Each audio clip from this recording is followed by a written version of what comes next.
Por entonces subió Jesús a la montaña a orar, y pasó la noche orando a Dios. Cuando se hizo de día, llamó a sus discípulos y escogió a 12 de ellos y los nombró apóstoles. Simón, al que puso de nombre Pedro, y Andrés, su hermano. Santiago, Juan, Felipe, Bartolomé, Mateo, Tomás, Santiago el de Alfeo, Simón apodado el Celotes, Judas el de Santiago y Judas Iscariote, que fue el traidor. Bajó Jesús del monte con los 12 y se paró en un llano con un grupo grande de discípulos y de pueblo, procedente de toda Judea, de Jerusalén y de la costa de Tiro y de Sidón. Venían a oírlo y a que los curara de sus enfermedades los atormentados por espíritus inmundos, los cuales quedaban curados. Y la gente trataba de tocarlo, porque salía de él una fuerza que los curaba a todos. Palabra del Señor. Gloria a ti, Señor Jesús. Tantas cosas para comentar en este Evangelio, muchísimas. Voy a empezar por una. La primera, Jesús pasó la noche rezando. Iba a tomar una decisión importante. Tenía que elegir de entre los discípulos, que eran muchos, como dice el Evangelio de hoy. Tenía que elegir a 12, que iban a ser sus apóstoles, sus más próximos colaboradores, recordando las 12 tribus de Israel. Los conocía a todos y sabía que tenían cualidades y defectos. Tenía que elegir. Pero antes de eso, pasó la noche rezando. Dice que se retiró él solo a la montaña a orar. Rezamos lo suficiente. La iglesia es casa de oración. No digo que se haya convertido en cueva de ladrones, puede ser que, por supuesto, como sabemos y como por desgracia ocurre con las cosas que también son humanas, pues haya escándalos. Pero sin ser cueva de ladrones, a lo mejor tampoco es una casa de oración. La culpa seguramente la tienen en parte, por lo menos, los responsables de esas iglesias, los sacerdotes, cuando, por ejemplo, no organizan la adoración del Santísimo o el rezo del Rosario o no tienen el templo abierto lo suficiente para que la gente vaya a orar.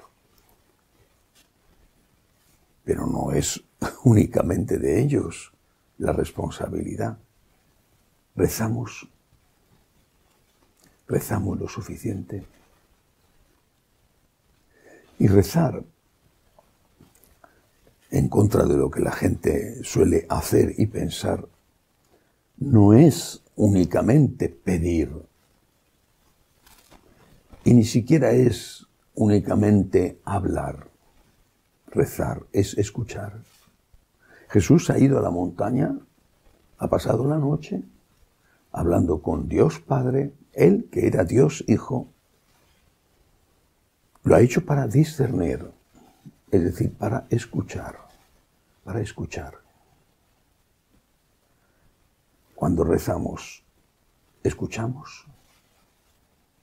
Hacemos silencio para dejarle a Dios que hable y que nos diga lo que quiere, cuál es su voluntad. Algunos pueden pensar que Dios no les habla. No es verdad. Dios habla siempre.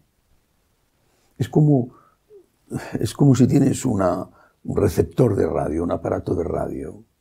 Vas moviendo el dial y escuchas emisoras distintas. A veces ruido, interferencias. Por fin quizá logras conectar con la emisora que te gusta y la oyes claramente. A veces simplemente esa sintonía se va o pierde calidad. Igual con Dios. Tienes que buscar con el dial de tu alma para escucharle a Él. tienes que hacer silencio de otras cosas, tienes que evitar el ruido que interfiere en la recepción de la palabra del Señor en tu corazón. Por eso la primera meditación de hoy es esta. Jesús rezó, ¿rezo yo? Puede que echarle la culpa a los curas porque no están atendiendo lo suficiente. Bueno, quizá tengas una parte de razón, pero ¿quién te impide recogerte en tu habitación o irte a dar un paseo por un parque? El Señor se fue a la montaña. O si puedes irte al templo, al margen de la misa. Si no rezas, ¿cómo vas a tener paz, luz, fuerza? Es en la oración donde nos encontramos con Jesús y donde experimentamos todo el poder de Él. Hay una presencia real del Señor en nuestro interior, pero tenemos que conectar con Él.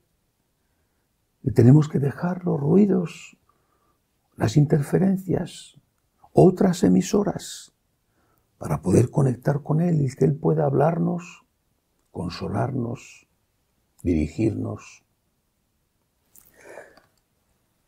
Solo otra reflexión más sobre este Evangelio, que repito, da para muchísimo. Jesús pasa una noche en discernimiento para elegir a 12. Bueno, de entre lo que tenía, hay que recordar aquella frase de Santa Teresa que le dijo a la monja a la que había mandado de superiora a una de las fundaciones y con otro grupo de hermanas, y ella se quejaba de que algunas de las hermanas no eran las mejores. Y Santa Teresa le respondió, pues con estos bueyes tenemos que arar, es lo que hay. Él tenía lo que tenía. No tenía en aquel momento a un Francisco de Asís con él, o a un Domingo de Guzmán, o a un Ignacio de Loyola. Tenía lo que tenía. Y eligió lo mejor que tenía. Pero no sabía Jesús que uno de los 12, Judas Iscariote, le iba a traicionar. Claro que lo sabía. Él conoce todo, Él es Dios. ¿Y por qué entonces le elige? ¿Por qué? Es un misterio. Pero en el fondo hay una cuestión. Dios te da libertad. Dios te da libertad. No estamos predeterminados, predestinados. Dios te da libertad. Y aunque Él sepa que te vas a equivocar, te da la libertad para equivocarte. Porque te ha hecho su hijo, a imagen y semejanza suya. No te ha hecho un mero animal dominado por sus instintos. No te ha hecho un robot, no te ha hecho una marioneta. Te ha hecho un ser humano. Te da libertad. Aunque hagas uso malo de esa libertad, te la ha dado y te la respeta. Judas obró mal. Fue el traidor. Se suicidó. Se ahorcó. ¿Alguien puede decir que se condenó? Estaba arrepentido. Intentó cambiar la suerte de Jesús en el último momento. Devolvió el dinero que le habían dado. Estaba arrepentido. Obró mal con el suicidio. Pero podemos asegurar que mientras que estaba colgando de la cuerda, ¿no le pidió perdón a Dios por todo? Dejémosle a Dios que haga el juicio, que sabe todo de cada uno de nosotros. Pero no olvidemos que somos libres, que nos ha hecho libres y que de esa libertad es de la que tendremos que dar cuenta un día. Mientras tanto, recemos, lo necesitamos y Jesús también necesita que estemos con Él en la oración. Que así sea.